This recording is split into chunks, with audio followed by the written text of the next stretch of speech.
Hello guys, আসসালামু আলাইকুম। আজ আমরা দাড়িগাছা স্ট্যান্ডে আহলে হাদিস জামে মসজিদে 2600 ছাদে ইলেকট্রিক পাইপ দেওয়া কমপ্লিট করলাম।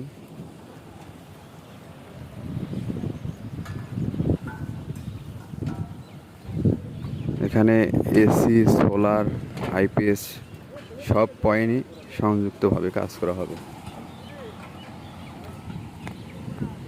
স্পিকারের লাইন,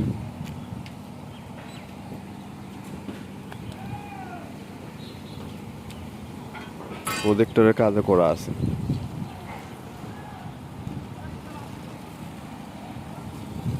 আমাদের চ্যানেলে নতুন নতুন ভিডিও পেতে আমাদের সাথে থাকবেন।